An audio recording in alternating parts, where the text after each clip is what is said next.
Dia menolak menjadi ayah, berubah pikiran setelah anak mendapat warisan besar tak terduga.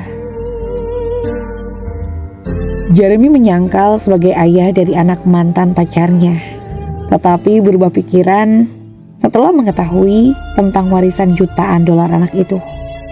Bersemangat untuk melunasi utangnya, Jeremy menyusun rencana cerdas.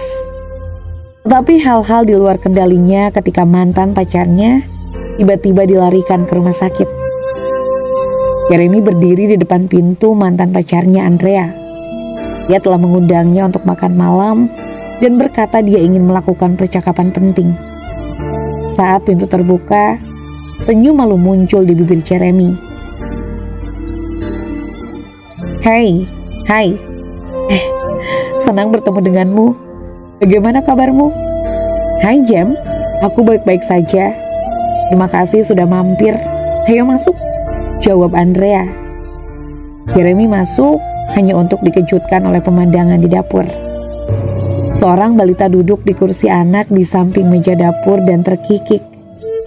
Temui bayimu, Oli. Andrea memberitahunya dan wajah Jeremy menjadi pucat. Apaku? Dia melangkah mundur.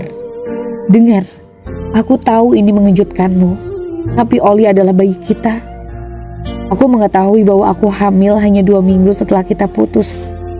Dan aku ingin memberitahumu tentang hal itu saat itu. Tapi aku takut bagaimana kamu akan bereaksi. Aku tidak bisa lagi menyimpannya untuk diriku sendiri, jadi ya kejutan. Ya, kamu simpan bayi itu untuk dirimu sendiri, dan aku akan pergi. Aku terlilit utang, dan aku tidak bisa membesarkan anak. Setidaknya tidak untuk saat ini dalam hidupku. Pikirkan lagi, Jeremy, kata Andrea. Aku bisa pergi ke pengadilan, tapi aku tidak ingin menyeret masalah ini ke sana jika kita bisa menyelesaikannya dengan baik. Oli mulai menangis sebelum Jeremy mengatakan apapun. Aku akan mengambil dotnya dan segera kembali, tetap di sini. Andrea menghilang ke ruangan lain, dan Jeremy merosot ke sofa di ruang tamu, tidak tahan dengan tangisan Oli yang keras. Sementara itu, Andrea mengeluarkan ponselnya dan mengirim pesan kepada temannya Xavier. Aku sudah memberitahunya segalanya, tapi dia menyangkal paternitas. Sudah waktunya untuk mengambil tindakan. Tiba-tiba, kesunyian di sekitar Jeremy dipecahkan oleh suara tak dikenal dari mesin penjawab rumah yang dalam mode pengeras suara. Miss Hilton, ini David pengacara Anda. Saya punya kabar baik. Saya telah memverifikasi semua dokumen dan putra Anda Oli memang mewarisi 3 juta dolar dari mendiang kakek neneknya. Uang itu dibagi menjadi beberapa tahap, dengan Oli menerima bayaran pertamanya sejumlah 200.000 dolar saat ia berusia 3 tahun. Semoga harimu menyenangkan, Miss Hilton. Oli, 1 juta dolar sayang. Ya Tuhan. Jeremy tersentak saat dia bangkit dari sofa dan menatap bayi Oli. Tidak menyadari suara dari mesin itu bukanlah pengacara Andrea, melainkan Xavier. Dan Jeremy membuat rencana. Dia menghapus pesan dari perangkat penjawab dan meninggalkan rumah tanpa mengucapkan sepatah kata pun kepada Andrea. Keesokan harinya, dia kembali ke rumah Andrea. Tapi kali ini, Jeremy membawakan buket mawar dan meminta maaf kepada Andrea, berjanji akan menjaga Oli. Aku sudah memikirkannya, dan aku ingin menebusnya untuk kalian berdua, katanya kepada Andrea sambil memberinya bunga. Mari kita mulai lagi dengan bayi kita. Ya, aku tidak tahu harus berkata apa, Jeremy, seru Andrea. Aku sedang bersiap untuk pergi ke pengadilan, jujur. Hei, bagaimana kalau kita menghabiskan akhir pekan ini bersama, di kebun binatang lalu di pantai? Hanya kita bertiga. Oh, Andrea ikut bermain sandiwara, mengetahui Jeremy telah mengunjunginya hanya karena warisan Oli. Jika kamu ingin mengasuh putra kita, aku pikir Oli akan senang kita menghabiskan waktu bersama. Akhir pekan itu ternyata benar-benar ajaib. Jeremy dengan antusias menunjuk ke arah hewan dan burung. Dan Oli kecil cekikikan saat jari mungilnya menjangkau ke arah orang utan, rusa dan burung beo di balik kotak kaca besar. Aku sangat senang menemukan seikat kebahagiaan ini, kata Jeremy kepada Andrea saat mereka keluar dari kebun binatang. Aku tidak pernah membayangkan menjadi seorang ayah dan membuatku sangat bahagia. Dia mencintaimu, aku bisa merasakannya. Andrea tersenyum. Jeremy memang menyukai setiap momen yang dia habiskan bersama Oli, dan begitu mereka berada di pantai, dia tidak bisa berhenti menawarkan upaya Oli yang gagal untuk membangun istana pasir. Tiba-tiba, Jeremy menyadari Andrea terlalu diam, dan ketika dia berbalik untuk memeriksanya, dia melihat dia terbaring tak sadarkan diri di atas pasir. Ya Tuhan, Andrea! Jeremy membawanya ke rumah sakit dan dengan cemas menunggu di luar bangsalnya dengan bayi Oli. Tuan Pines, seorang dokter mendekatinya beberapa saat kemudian. Saya khawatir itu berita buruk. Andrea menderita kanker stadium 4 dan dia pasti sudah mengetahuinya. Kanker telah menyebar ke seluruh tubuhnya dan mengingat parahnya kondisinya, kita memiliki waktu sekitar 2 minggu lagi. Jeremy yang kaget dengan berita itu pergi menemui Andrea sambil menangis. Hei, aku baik-baik saja. Andrea tersenyum padanya dari ranjang rumah sakit.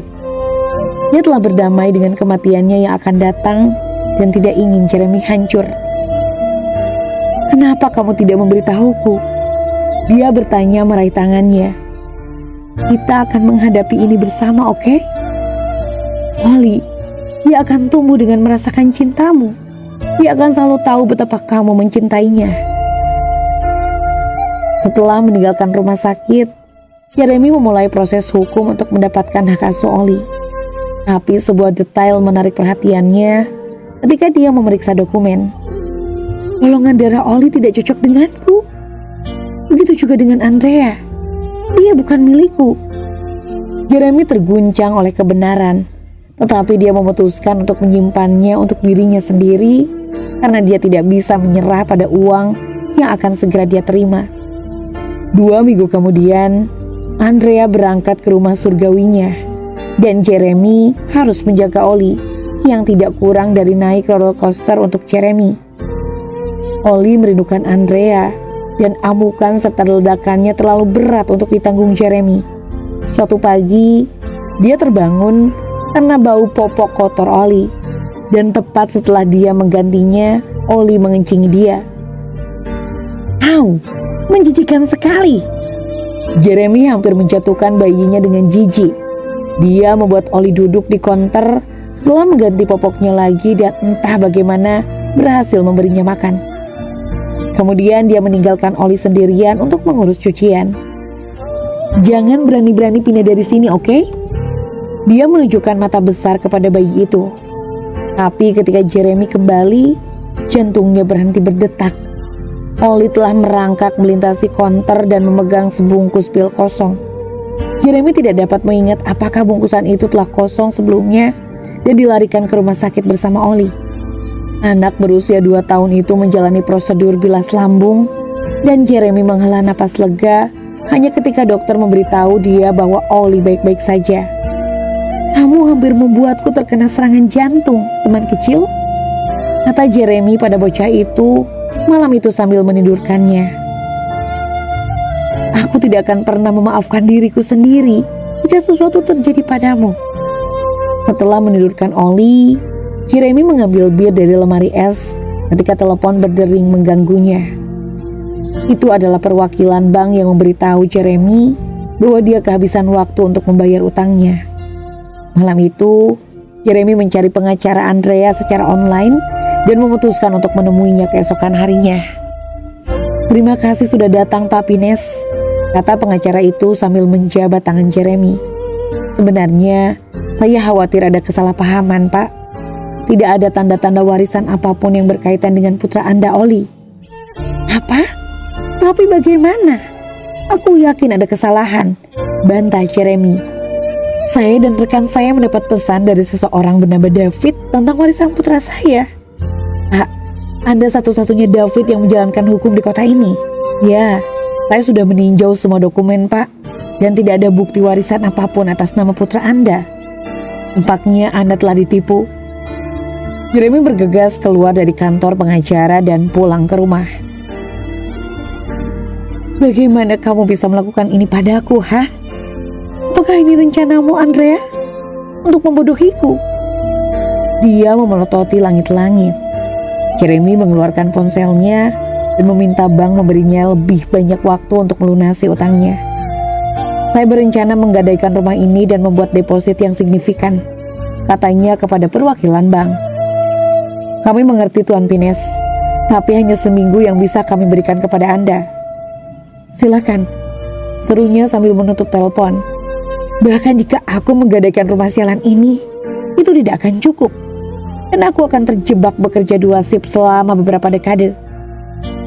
Jeremy harus bertindak cepat. Dia membawa Oli pulang dari rumah tetangganya dan mendudukannya di meja. Oke sobat, aku tidak bisa menemanimu lagi, oke?